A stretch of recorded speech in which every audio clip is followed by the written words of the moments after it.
E to the yuck. Ho, this is Jock and the back on. You hear it everywhere.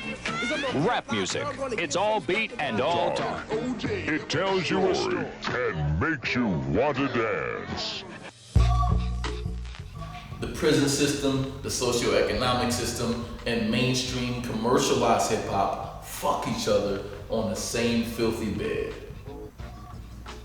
And if hip-hop, like black people, were to unite on an economic front, it'll threaten the corporate system, which controls our images, our perceptions, and our means to socially mobilize. And that makes hip-hop, like the black community, a force to be reckoned with. But why does it take a white dude to admit that potential for us to wake up? Black America is potentially the most dangerous group of humans alive today. Dangerous to who? Dangerous to the corporate empire. If you had 45 million united people that got together and decided they're going to create an alliance and they're going to decide on a daily basis how they spend their money, that would be dangerous. Control how black money is spent and you win the game.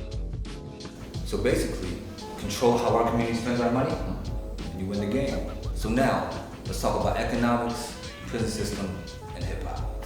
You have dudes who overvalue brands. You have guys like Young Dro who claim they spent $5 million on Polo. That is Ralph, though. Ain't that Ralph? That is Ralph. What are your thoughts on that? What are your thoughts on hip-hop overvaluing brands, and Young Dro in particular?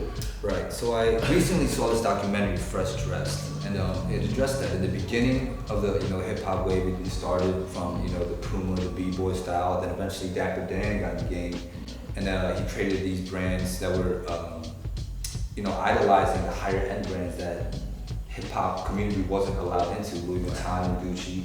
But eventually, during the late 90s and the early 2000s, hip-hop actually found its own way into the fashion industry and created an urban wear line. And department stores didn't know what to do with them. They didn't know where to put them, so that's why they had to create their own marketplace for this stuff. I'm talking about the Fubu's, the commercialized, the Meccas, Pure Players. I could go on because this is stuff I wore when I was a kid and probably dating myself. But hip-hop, like everything else, it goes in waves. And I think we're back to a point where we're putting other people on a pedestal. The higher end fashion houses, such as the Rick Owens, Ralph Simmons, and stuff like that. So we're back there now. So I think there is a bit of an urgency to get back to a point where we're putting money back into our own community. Right. And it's funny you mentioned that because Tommy Hilfiger took like 10 years to address the myth, allegedly, of him not wanting blacks to wear his brand. But it took him 10 years to kind of quell that. And you're right, it allegedly is a myth. That was also addressed in that Fresh Dress documentary. He used to actually take trunk loads of Tommy Hilfiger clothing and go directly to the projects and go to the hood because he recognized potential. He automatically recognized that potential, how hip hop, there was consumer dollars there. Right, so if he brought that to that community and had that community wear that clothing, he knew the rest of the country and the rest of the culture would catch on. Right. Black Wall Street is a famous, thriving black neighborhood from the past. And like a lot of present thriving black neighborhoods are very cognizant of its economic power. Hip hop is very cognizant of its economic power. We both come from immigrant families. I'm Haitian, you're Korean. Most of our families pretty much suggested to our children, hey, go create a job, not necessarily just go find a job. What makes immigrant families, I guess, more economically stable than families that have been in the States longer than immigrant families? Right. I think there's a few answers to that. I think one being an immigrant, our parents consciously made that decision to leave their homeland of comfort to come to America, where they knew they were going to face adversity. Right. So there was more of a sense of urgency, like there's an American dream here and we're going to find it. And but the other part of that answer is when they came here, the dream wasn't as accessible as we thought it would be. And the adversity that we faced actually helped us in a way because we were kind of forced to be segregated into our own little homogenous communities because we weren't accepted into these suburbs or these white neighborhoods or rich neighborhoods right away. So we were forced into these ghettos in the actual sense of the term, and creating these communities ourselves. And we weren't comfortable going to the white laundromat or the white dentist or whatever it may be. So we went to people who we knew and who we could communicate with.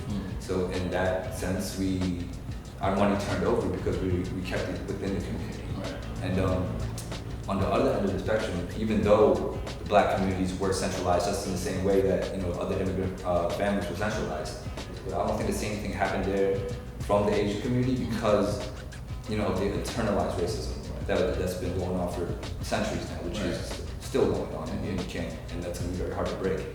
And that made the black communities feel like black products and black stores weren't as good as other stores. So the money leaves the neighborhood quicker instead of than it should. Right, and it's very interesting because like Malcolm X talked about self-determination and how back when we were segregated, there were more economic power. That's like the great irony. And even the history, 1965 Immigration Act, there were much more resources for Asians, whereas blacks, African Americans in particular, had to go through redlining, housing discrimination. Right. So on top of systemic and structural issues, they also deal with inner conflict within the black community. Right now, it's our academics. It's Michael Eric Dyson versus Cornel West. It's Cornel West taking shots at Ta-Nehisi Coates. So you have systemic issues and black division that's happening, and you see that parallel happening in hip hop as well, in a sense. And to segue back to hip hop needs to start glamorizing ownership, financial literacy, and the celebration of its own brands. And Bill Clinton finally admitted to intentionally fill prisons. And just the irony with that, like Bill Clinton, a white male president, who admitted to signing a legislation that kind of made the mass incarceration worse, and having a black president be the first president to visit a prison. The subtle nuances, the subtle irony in that is just really weird and appalling. And during that visit, Barack Obama stressed something that Michelle Alexander and Ta-Nehisi Coates have always stressed, that we, America, are 5% of the world's population, but we have 25% of the world's prisoners. We lock up people 4 fucking times higher than China. We lock up more people than 35 of the European nations combined. 35. If music is a reflection of our society, then the conditions under which people live can be transformed into actual culture. Therefore, our country created prison culture within hip hop. Hip hop did not create prison culture. And we don't even focus on rehabilitation. Instead, we have private prisons. I mean, the Norway killer killed 77 people and had the opportunity to study at Oslo University. Oslo. Like, they just gave him a room. Well, he's in solitary confinement, but he's still studying. We spend more on prisons than schools. And these prisons need turnaround. They need to fill these beds. But yet, we also spend more time on blaming artists than investing more on social liberation. So hip hop is worth its criticism, but its good obviously outweighs its bad. I mean, it's a unifying tool, right? Exactly. Just like the Snoop Dogg piece that you had on Creebrew.com, they just illustrated how hip hop is unifying the world, and Snoop Dogg can't even necessarily understand Creed, but he understood, the flow and the message and the vibes and the feelings, because that's what hip hop is. Right. So let's talk about political conscious hip hop. Obviously, we understand the meaning, but arguably for a lot of people, they feel as though it isn't sonically appealing. What makes artists like Mick Jenkins, Big Crit, Kendrick Lamar, Dead Prez, Lupe Fiasco, what makes them stand out from the pack, that they can have substance in their music but still sound sonically appealing? Right, well, a lot of those names are more of the current artists, and some are just timeless, like Dead Prez is timeless to me. And I would say, I think it's the nature of hip hop. I have a theory about hip hop. It's like osmosis. When it gets filled up and saturated to like one type of sound. There's a crunk period where everything was just crunk and about those beats. People needed to party at that time, I think, because that was like almost directly after like gangster shit. That's right after the G Unit era. So it needed to like kind of get away from that, and just have fun in the punk era, and move to an area where it was empty, you know. And now I think is the era after that. That got saturated and it moved to an area that was empty, which is the conscious wave. You know, people need, and especially in this climate, in this day and age where there's such racial tension and these things happening in America, where people need to hear these things. And there's more artists that are more vocal about saying these things, which are the Crits, the Coles, the Kendricks. And I think that's just the state of hip hop right now. And then people also are more willing to listen to that because they need to hear these type of things. And you know, it's good for the soul, and they need someone to tell them it's gonna be all right. Shout out Andrew. Yeah, like, it's gonna be all right. That's what I'm saying. Hey, and also there's a balance now. You have that, but you also have Human Rage. You have Straight Outta Compton movie coming out right now. Aesthetically appealing, right? It's not only is it, you know, a film about this sort of counterculture group that said fuck the police. No, you watch the film and it's aesthetically appealing, right? So that really makes sense. You can't just make art that has a meaning. People have to actually like it.